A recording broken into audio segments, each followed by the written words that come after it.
ರಾಜ್ಯದಲ್ಲಿ ಎಲ್ಲಿ ಕೇಳಿದ್ರು ಹನಿ ಟ್ರ್ಯಾಪ್ ದೇ ಸದ್ದು. ಟ್ರ್ಯಾಪ್ ಮಾಡಿದ್ದು ಯಾರು ಅನ್ನೋದು ಗೊತ್ತಾ? ಸಿಎಂ ಸಿದ್ದರಾಮಯ್ಯಗೆ ಎಲ್ಲ ಮಾಹಿತಿಯನ್ನ ನೀಡ್ತಾರ? ಹಾಗಾದ್ರೆ ದಾಖಲೆ ಸಮೇತ ಸಾಕ್ಷಿ ಅಂತ ಹೇಳಿದ್ದಾರೆ ಎಂಎಲ್ಸಿ ರಾಜೇಂದ್ರ ಅವರು. ಈ ಬಗ್ಗೆ ತನಿಖೆ ಆಗ್ಲೇಬೇಕು, ಸತ್ಯ ಹೊರಬರಲೇಬೇಕು ಅಂತ ಹೇಳಿದ್ದಾರೆ. ಎಲ್ಲಾ ಸಿಎಂ ಗಮನಕ್ಕೆ ತರ್ತೀನಿ ಅನ್ನೋದಾಗಿ ಎಂಎಲ್ಸಿ ರಾಜೇಂದ್ರ ಅವರು ಈಗಾಗಲೇ ಹೇಳಿದ್ದಾರೆ. ಆ ಮೂಲಕವಾಗಿ ಹನಿ ಹನಿ ಕಹಾನಿಯ ಹಿಂದಿರುವಂತ ಕೈ ಯಾರು ಅನ್ನೋದು ಗೊತ್ತಾಗ್ಬಿಡುತ್ತಾ? ಈ ಮೂಲಕವಾಗಿ ಹನಿ ಕಹಾನಿಗೆ ಸಂಬಂಧಪಟ್ಟಂತೆ ಈಗ ಸಾಕಷ್ಟು ಪ್ರಶ್ನೆಗಳು ಉದ್ಭವ ಆಗ್ತಿದೆ. ಯಾಕಂದ್ರೆ ಸಿಎಂ ಸಿದ್ದರಾಮಯ್ಯನವರಿಗೆ ಎಲ್ಲಾ ಮಾಹಿತಿಯನ್ನ ನೀಡ್ತಾರಾ? ಯಾಕಂದ್ರೆ ಎಂಎಲ್ಸಿ ರಾಜೇಂದ್ರ ಅವರು ಹೇಳಿದ್ರು ಈಗಾಗಲೇ ತನಿಖೆ ಆಗ್ಲೇಬೇಕು, ಸತ್ಯಗಳು ಹೊರಬರಲೇಬೇಕು, ಎಲ್ಲಾ ಸಿಎಂ ಗಮನಕ್ಕೆ ತರ್ತೀನಿ, ಇವತ್ತು ಸಂಜೆ ಮಾತಾಡ್ತೀನಿ, ನನ್ನ ಹತ್ರ ದಾಖಲೆಗಳಿದೆ, ಅವೆಲ್ಲವನ್ನ ಮುಂದಿಟ್ಟು ಯಾರು ಇದ್ರ ಹಿಂದಿದ್ದಾರಲ್ಲ ಎಲ್ಲವೂ ಗೊತ್ತು, ಇವೆಲ್ಲವನ್ನ ಬಯಲಾಗತ್ತೆ, ಸಿಎಂ ಗಮನಕ್ಕೆ ತರ್ತೀವಿ, ಮುಂದಿನ ಕ್ರಮವನ್ನ ಮಾಡ್ತೀವಿ ಅನ್ನುವಂಥ ನಿಟ್ಟಿನಲ್ಲಿ ಹೇಳಿದ್ದಾರೆ. ಈ ಮೂಲಕ ಸದನದ ಒಳಗೆ ಹೊರಗೆ ಇಡೀ ರಾಜ್ಯಾದ್ಯಂತ ಹೊತ್ತಿ ಉರಿತಾ ಇರುವಂಥ ಹನಿ ಟ್ರ್ಯಾಪ್ ವಿಚಾರಕ್ಕೆ ಸಂಬಂಧಪಟ್ಟಂತೆ ಆ ಟ್ರ್ಯಾಪ್ ಮಾಡಿಸೋದ್ರ ಹಿಂದಿರುವಂಥ ಕೈ ಯಾರು, ಅದ್ರ ಹಿಂದಿರುವಂಥ ಮಹಾ ವ್ಯಕ್ತಿ ಯಾರು, ಇವೆಲ್ಲವೂ ಬಯಲಾಗತ್ತಾ ಅನ್ನೋ ಪ್ರಶ್ನೆನೇ ಈಗ ಮುಂದಿರುವಂಥದ್ದು. ಹಾಗಾಗಿ ಯಾಕಂದ್ರೆ ದಾಖಲೆ ಇದೆ ನಮ್ಮ ಹತ್ರ, ದಾಖಲೆ ಸಮೇತವಾಗಿ ಸಾಕ್ಷಿಯನ್ನ ಕೊಡ್ತೇವೆ, ಸಾಕ್ಷಿಯನ್ನ ಮುಂದಿಡ್ತೇವೆ ಅನ್ನೋದಾಗಿ ಸಹಕಾರ ಸಚಿವ KN ರಾಜಣ್ಣವರ ಪುತ್ರ ಎಂಎಲ್ಸಿ ರಾಜೇಂದ್ರ ಅವರು ಬಹಿರಂಗವಾಗಿ ಹೇಳಿದ್ದಾರೆ. ಹಾಗಾಗಿ ಈ ಹನಿ ಟ್ರಾಫಿಕ್ ಸಂಬಂಧಪಟ್ಟಂತೆ ತನಿಖೆ ಆಗಲೇಬೇಕು, ಸತ್ಯ ಏನಿದೆ ಎಲ್ಲ ಹೊರಬರಬೇಕು, ಹೀಗಾಗಿನೇ ಮುಖ್ಯಮಂತ್ರಿಗಳ ಗಮನಕ್ಕೆ ತರ್ತೀವಿ ಅನ್ನೋದು ಹೇಳಿದ್ದಾರೆ. ಜೊತೆಯಲ್ಲಿ ಈಗಾಗಲೇ ವಿಪಕ್ಷಗಳು ಕೂಡ ತನಿಖೆಗಳಾಗಬೇಕು ಅನ್ನುವಂಥ ಒತ್ತನ್ನ ಹೇಳಿದ್ದಾರೆ. ಹಾಗಾದ್ರೆ ರಾಜೇಂದ್ರ ಅವರು ಏನು ಮಾತನಾಡಿದ್ದಾರೆ ನೋಡ್ಬರೋಣ. ಜನ ಬೆಂಬಲ ತೋರಿಸ್ತೀರೋ ಏನ್ ಬೇಕಾದ್ರೂ ಮಾಡಿ ಅದಕ್ಕೆ ಉತ್ತರ ಕೊಡೋಣ. ಅದಕ್ಕೆ ಓಟ್ ಹಾಕೋರು ನೀವು. ಆದ್ರೆ ಈ ರೀತಿ ನೀವು ಮಾಡೋದ್ರಿಂದ ನಿಮ್ಗೆ ಏನ್ ಖುಷಿ ಸಿಗುತ್ತೆ?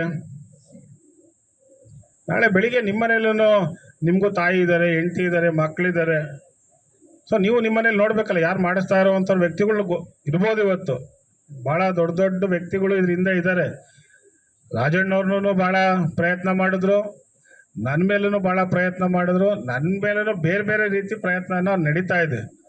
ಸೊ ಅದರಿಂದ ನಾನು ಈ ವಿಚಾರವನ್ನು ನಾನು ಕಳೆದ 2 ದಿವಸದಿಂದ ನಾನೇನು ಮೀಡಿಯಾದಲ್ಲಿ ನಾನು ಮಾತಾಡಿದ ನಂತರ ಮುಖ್ಯಮಂತ್ರಿಗಳಿಗೆ ಗಮನಕ್ಕೆ ತಂದಿದ್ದೀನಿ. ನಾನು ನೆನ್ನೆ ಸಂಜೆ ಮುಖ್ಯಮಂತ್ರಿಗಳು ನೋಡಬೇಕಿತ್ತು. ಸಂಜೆ 5:30ಗೆ ಮನೆಗೆ ಬರೋಕ್ಕೆ ಹೇಳಿದರು. ಆದರೆ ನಮ್ಮಲ್ಲಿ ಅಸೆಂಬ್ಲಿಯಲ್ಲಿ ಒಂದು ಬಿಲ್ ಪಾಸ್ ಇತ್ತು. ಬಿಲ್ ಪಾಸ್ ಆದಾಗ ರಾತ್ರಿ 8:30 ಆಯಿತು. ಸೊ ಇವತ್ತು 6 ಗಂಟೆಗೆ ಮಾನ್ಯ ಮುಖ್ಯಮಂತ್ರಿಗಳು ಭೇಟಿಯನ್ನು ಟೈಮ್ ಕೊಟ್ಟಿದ್ದಾರೆ ನನಗೆ. ನಾನು ಸಂಜೆ 6 ಗಂಟೆಗೆ ಹೋಗಿ ಯಾರೆಲ್ಲ ಇದ್ರ ಹಿಂದೆ ಇದ್ದಾರೆ ಮತ್ತು ಯಾರು ಏನೇನೆಲ್ಲ ಮಾಡಿದ್ದಾರೆ ಅದೆಲ್ಲ ನನ್ನ ಹತ್ರ ಮಾಹಿತಿ ಇದೆ. ನಾನು ಮಾಹಿತಿ ಇಲ್ದಲೇ ಮುಖ್ಯಮಂತ್ರಿಗಳ ಹತ್ರ ಹೋಗಿ ನಾನು ಮಾತಾಡುವಂಥ ವ್ಯಕ್ತಿ ಅಲ್ಲ. ಸಿಎಂ ಸಿದ್ದರಾಮಯ್ಯ ಭೇಟಿಗೆ ಮುಂದಾದ ಎಂಎಲ್ಸಿ ರಾಜೇಂದ್ರ. ಸಿದ್ದರಾಮಯ್ಯ ಭೇಟಿ ಮಾಡಿ ದೂರು ಕೊಡಲು ರಾಜೇಂದ್ರ ಅವರೀಗ ಸಿದ್ಧತೆ ಮಾಡಿಕೊಂಡಿದ್ದಾರೆ. ಹನಿ ಟ್ರ್ಯಾಪ್ ಒಳಗಾಗಿದ್ದಂತ ರಾಜೇಂದ್ರ ಬಳಿ ಮಹತ್ವದ ದಾಖಲೆಗಳಂತ ಬಹಿರಂಗವಾಗಿ ಅವರೇ ಹೇಳಿದ್ದಾರೆ. ಸಚಿವ ರಾಜೇಂದ್ರ ಮೇಲೆ ನಡೆದಂತಹ ಹನಿ ಟ್ರ್ಯಾಪ್, ಸದನದಲ್ಲಿ ಹನಿ ಟ್ರ್ಯಾಪ್ ಬಗ್ಗೆ ಒಪ್ಪಿಕೊಂಡಿರುವಂತಹ ಸಚಿವ ರಾಜಣ್ಣ ಅವರು ಸಿಎಂ ಸಿದ್ದರಾಮಯ್ಯ ಗೃಹ ಸಚಿವರಾಗಿರುವಂತಹ ಪರಮೇಶ್ವರ್ಗೆ ದೂರನ್ನ ಕೊಡೋದಕ್ಕೆ ಮುಂದಾಗಿದ್ದಾರೆ. ದೂರಿನಲ್ಲಿ ಯಾರ್ಯಾರನ್ನುವಂತ ವಿಚಾರವನ್ನ ಉಲ್ಲೇಖ ಮಾಡ್ತಾರೆ ಅನ್ನೋದೇ ಈಗ ಒಂದು ಬಹಳ ಸೀಕ್ರೆಟ್ ಆಗಿರೋದು. ಕೈ ಕಮಲ ದಳ ಶಾಸಕರು ಸೇರಿದಂತೆ 48 ಜನರ ಮೇಲೆ ಆರೋಪಗಳೀಗ ಕೇಳಿ ಬರ್ತಾ ಇದೆ. ಈ ಟ್ರ್ಯಾಪಿಗೆ ಸಿಲುಕಿದ್ದಾರೆ ಅನ್ನುವಂತ ವಿಚಾರ. ಹನಿ ಟ್ರ್ಯಾಪ್ ಹಿಂದಿನ ಮಾಸ್ಟರ್ ಮೈಂಡ್ಗೆ ಎದುರಾಗುತ್ತಾ ಸಂಕಷ್ಟ? ಹಾಗಾದ್ರೆ ಉನ್ನತ ಮಟ್ಟದ ತನಿಖೆಗೆ ಒಳಪಡಿಸ್ತಾರ ಸಿಎಂ ಸಿದ್ದರಾಮಯ್ಯನವರು? ಯಾಕಂದ್ರೆ ನನ್ನ ಹತ್ರ ದಾಖಲೆಗಳಿದೆ, ಯಾರನ್ನೋದು ಗೊತ್ತು, ಹೀಗಾಗಿ ಸಾಕ್ಷಿ ಸಮೇತವಾಗಿ ಸಿಎಂ ಸಿದ್ದರಾಮಯ್ಯನವರ ಮುಂದೆ ಇವೆಲ್ಲವನ್ನ ಇಡ್ತೀನಿ ಅನ್ನುವಂಥ ನಿಟ್ಟಿನಲ್ಲಿ ಎಂಎಲ್ಸಿ ರಾಜೇಂದ್ರ ಅವರು ಈಗಾಗಲೇ ಬಹಿರಂಗವಾಗಿ ಹೇಳಿದ್ದಾರೆ. ಜೊತೆಯಲ್ಲಿ ಸದನದಲ್ಲೇ ಈ ವಿಚಾರ ಪ್ರಸ್ತಾಪ ಆಗಿದೆ.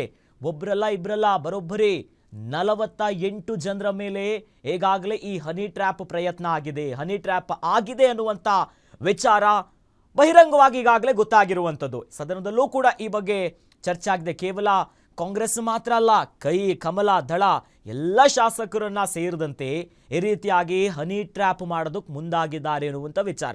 ಹಾಗಾಗಿ ದೂರು ಕೊಡೋದಕ್ಕೆ ಮುಂದಾಗಿದ್ದಾರೆ ಈಗ. ಹಾಗಾಗಿ ಈ ದೂರಿನಲ್ಲಿ ಯಾರ್ಯಾರನ್ನ ಉಲ್ಲೇಖಿಸ್ತಾರೆ ಅನ್ನೋದೇ ಸೀಕ್ರೆಟ್. ಈ ಹನಿ ಟ್ರ್ಯಾಪ್ ಮಾಡುವಂಥ ಡರ್ಟಿ ವಿಚಾರ ಇದೆಯಲ್ಲ, ಇದ್ರ ಹಿಂದಿರುವಂಥ ಮಾಸ್ಟರ್ ಮೈಂಡ್ ಯಾರಿದ್ದಾರೆ, ಆ ಕಾಣದ ಕೈ ಯಾವುದು, ಇವೆಲ್ಲವೂ ಕೂಡ ಗೊತ್ತಾಗಬೇಕಾಗಿದೆ. ಒಂದು ಕಡೆಯಲ್ಲಿ ತನಿಖೆ ಆಗಬೇಕು, ಯಾರೇ ಇದ್ರೂ ಕೂಡ ಸತ್ಯ ಹೊರಬರಬೇಕು. ಈ ರೀತಿಯಾಗಿ ಮಾಡೋದು ಸರಿಯಲ್ಲ, ಶೋಭೆ ತರುವಂಥ ವಿಚಾರ ಅಲ್ವೇ ಅಲ್ಲ ಮೊದಲಿಗಿದು. ಹೀಗಾಗಿ ಈಗ MLC ರಾಜೇಂದ್ರ ಅವರು ಬಹಿರಂಗವಾಗಿ ಹೇಳಿದ್ದಾರೆ, ಜೊತೆಯಲ್ಲಿ ಸಿದ್ದರಾಮಯ್ಯನವರಿಗೆ ದೂರು ಕೊಡೋದಕ್ಕೆ ಮುಂದಾಗಿದ್ದಾರೆ. ಇದಕ್ಕೆ ಸಿದ್ಧತೆಯನ್ನ ಮಾಡ್ಕೊಂಡಿದ್ದಾರೆ. ಸಾಕ್ಷಿ ಸಮೇತ ನಮ್ಮ ಹತ್ರ ಸಾಕ್ಷಿ ಇದೆ, ಯಾರು ಮಾಡಿಸೋದಕ್ಕೆ ಬಂದಿರೋದು, ಯಾರ್ಯಾರಿದ್ದಾರೆ ಇದರ ಹಿಂದೆ, ಅವ್ರು ಯಾರು. ಹೀಗಾಗಿ ಮುಂದಿನ ದಿನದಲ್ಲಿ ಯಾವ ರೀತಿಯಾಗಿ ತನಿಖೆ ಆಗಬೇಕು, ಈ ಹನಿ ಟ್ರ್ಯಾಪಿನ ವಿಚಾರ ಯಾವ ರೀತಿಯಾಗಿ ಸಂಕಷ್ಟಗಳನ್ನು ತಂದಿಟ್ಟಿದೆ, ಮರ್ಯಾದೆಯ ಪ್ರಶ್ನೆ ಒಂದು ಕಡೆ, ಮತ್ತೊಂದು ಕಡೆ ಪ್ರಭಾವಿ ಸಚಿವರ ಹೆಸರು, ಜೊತೆಯಲ್ಲಿ 48 ಜನ ನಾಯಕರ ಹೆಸರುಗಳು ಬಂದಿದೆ. ಹೀಗಾಗಿ ದೂರು ಕೊಡೋದಕ್ಕೆ ಮುಂದಾಗಿದ್ದಾರೆ. ಈ ಬಗ್ಗೆ ಹೆಚ್ಚಿನ ಡೀಟೇಲ್ಸ್ ನೀಡೋದಕ್ಕೆ ನ್ಯೂಸ್ ಡೆಸ್ಕಿಂದ ನಮ್ಮ ಜೊತೆ ನಮ್ಮ ಪ್ರತಿನಿಧಿ ದುರ್ಗೇಶ್ ಜಾಯ್ನ್ ಆಗ್ತಿದ್ದಾರೆ. ದುರ್ಗೇಶ್, ಹನಿ ಹನಿ ಕಹಾನಿ ಇಡೀ ರಾಜ್ಯಾದ್ಯಂತ ಈಗ ಬಹಳ ಚರ್ಚೆ ಕಾರಣ ಆಗ್ತಿದೆ. ಇದರ ನಡುವೆ ಸಾಕ್ಷಿ ಸಮೇತವಾಗಿ ನಾವು ದೂರನ್ನ ಕೊಡ್ತೀವಿ ಅಂತ MLC ರಾಜೇಂದ್ರ ಅವ್ರು ಹೇಳ್ತಿದಾರಲ್ಲ, ಹಾಗಾದ್ರೆ ಆ ಮಾಸ್ಟರ್ ಮೈಂಡ್ ಹೆಸರು ಹೊರಬರುತ್ತಾ, ಯಾವೆಲ್ಲ ವಿಚಾರವನ್ನ ಮುಂದಿಟ್ಕೊಂಡು ಈಗ ದೂರು ಕೊಡೋದಕ್ಕೆ ಹೋಗ್ತಾರೆ ಅಂತ? ಖಂಡಿತ ಅಖಿಲೇಶ್, ರಾಜ್ಯ ರಾಜಕಾರಣದಲ್ಲಿ ಅದರಲ್ಲೂ ಕೂಡ ಹನಿ ಟ್ರ್ಯಾಪ್ ವಿಚಾರ ಬಹಳಷ್ಟು ಸದ್ದು ಮಾಡ್ತಾ ಇರುವಂಥದ್ದು.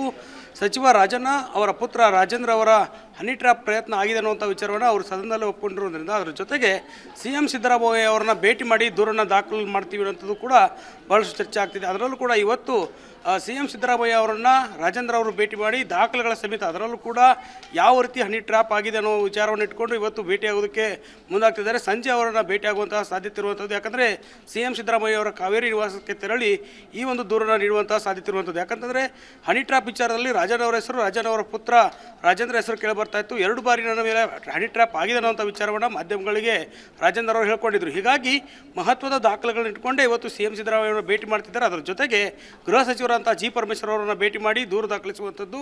ಈ ಒಂದು ದೂರು ದಾಖಲಾದ ಬಳಿಕ ಯಾವ ರೀತಿ ತನಿಖೆ ಆಗುತ್ತೆ, ಉನ್ನತ ಮಟ್ಟದ ತನಿಖೆಯನ್ನು ಮಾಡ್ತೀವಿ ಅಂತ CM ಸಿದ್ದರಾಮಯ್ಯ ಅವರು ಭರವಸೆ ಕೊಟ್ಟಿದ್ದಾರೆ. ಅದರ ಜೊತೆಗೆ BJP ನಾಯಕರು CBIನಿಂದ ತನಿಖೆ ಆಗಬೇಕು ಅನ್ನೋಂಥ ಒತ್ತಾಯವನ್ನು ಕೂಡ ಮಾಡ್ತಿರುವಂಥದ್ದು.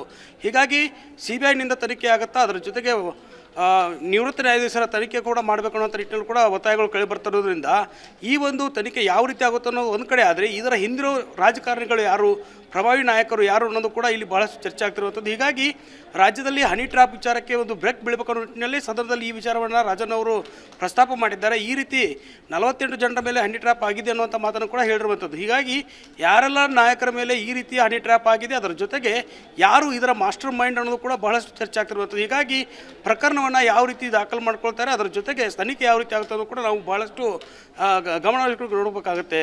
ಅಖಿಲೇಶ್, ಧನ್ಯವಾದಗಳು ದುರ್ಗೇಶ್ ತಮ್ಮೆಲ್ಲ ಮಾಹಿತಿಗೆ.